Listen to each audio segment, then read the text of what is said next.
This is April 29th, coronavirus update. Los Angeles, California. I am near downtown.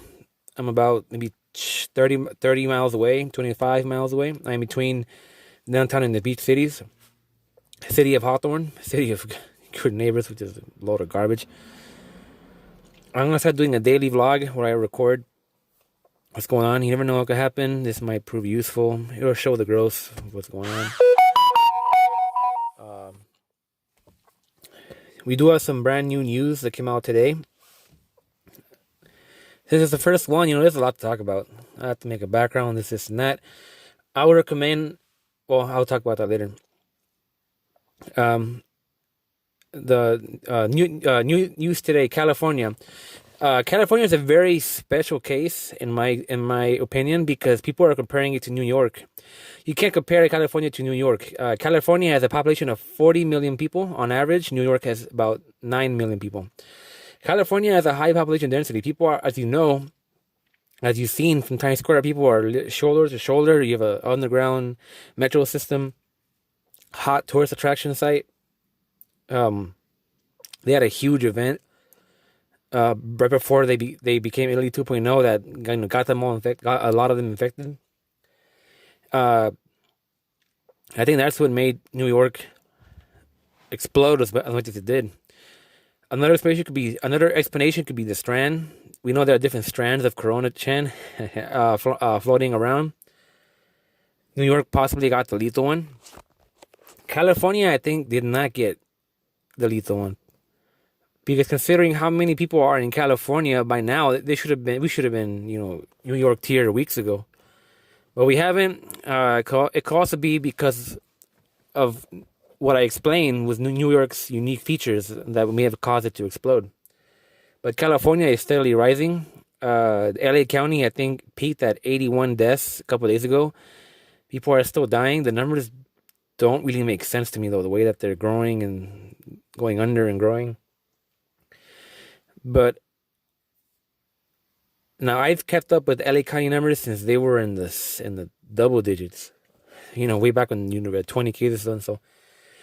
And every day I check the LA County coronavirus website and look at the press. Look at the press statements and everything, and I can tell you that we are slowly going upwards, and it's not showing any sign of stopping.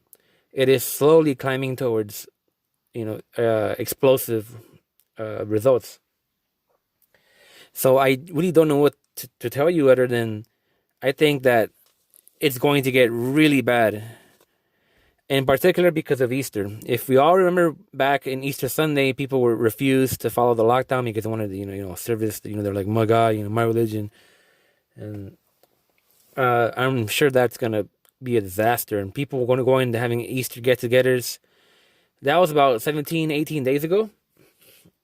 They are about to hit symptoms because we got to make it plain. People got infected that day in the masses. So in the next week, I expect huge casualties as a result of Easter. And also you had the other day, last weekend, Newport Beach, 40,000 people going out to the beaches at Los Angeles. We're going to see a huge spike of numbers. Oh, what the hell? Oh, saw a guy running, but he's just running with his dog. Anyhow. We're going to see a huge spike in numbers in the next 2, 3, 4, 5 weeks. And it's going to be just bad. And I really don't. I've gone out. I've driven around. And people in LA County, they look like they're being very careful. At least the ones that are trying to. Because, my friends, they're going out. They're partying. They're eating fast food. They're not taking it seriously. One of my friends, her mom's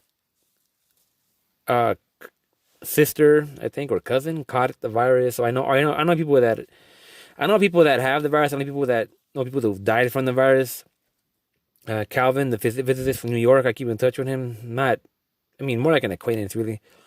He lost his grandfather to it. His head doctor committed suicide, and another one of his coworkers committed suicide. He's seen deaths all the time. You really gotta give it out to that guy, and people gotta follow him. He's one of the few people in New York that's being honest about it for the most part.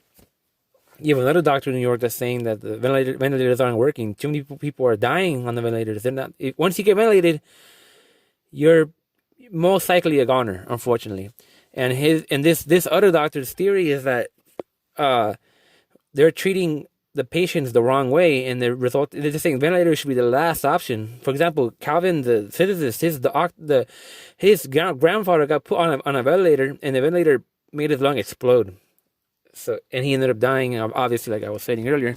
And so the treatments that the ventilators are not working. The American government is bragging about ventilators that, yeah, it is saving some people, but majority it's failing. Just how the tests are failing. Everything's failing when it comes to the government management. Other news today, in New York, a U-Haul truck was found with between 30 to 60 bodies. It's unknown yet what happened. Maybe it came from a funeral home, but the neighbors complained that they smelled a really foul, stench, and they called, and turns out the U-Haul truck was full of dead bodies or killed from coronavirus. We know that since the last couple of days that corpses are infectious. I'm not sure how yet. I guess I'm assuming it's the stench. So I'm afraid that everybody that's in that neighborhood or on that block caught the virus when they smelled the dead bodies. And it doesn't help that when the guys came to pick up the bodies, they did it on the spot. They opened the U-Haul truck, they pulled all the bodies out. We know now, since yesterday, I think, that the virus can now survive 16 hours in the air. They just unleashed a cloudy stench that the wind will take and travel. We used to think that the virus could only travel 6 feet. That's wrong. We know now it's at least 8 meters. It's a disaster. And the people are following the 6-foot rule. It turns out the 6-foot rule isn't even correct.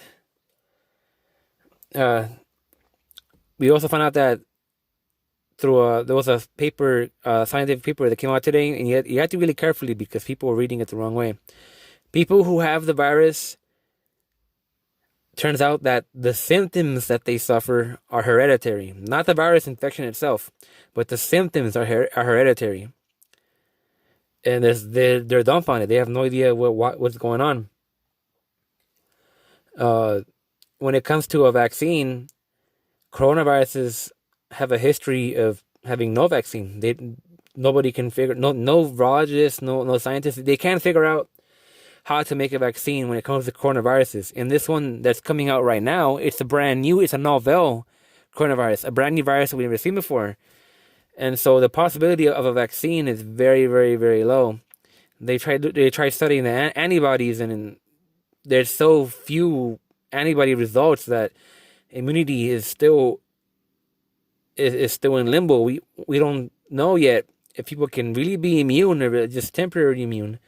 We still don't know if the virus can reinfect you or if it's reactivation, if the virus can hide in your body.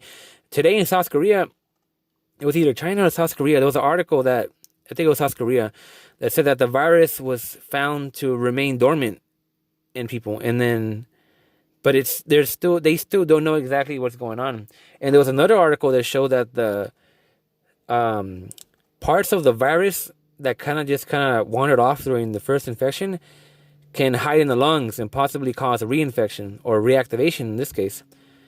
But because the virus is so new, we still don't know for sure what's going on. This is a virus that has stumped everybody that's tried to study it. Nobody knows yet how this virus really works. I mean, people are dying of cardiac arrest, heart failure, dropping dead in their houses, having strokes, lethal strokes.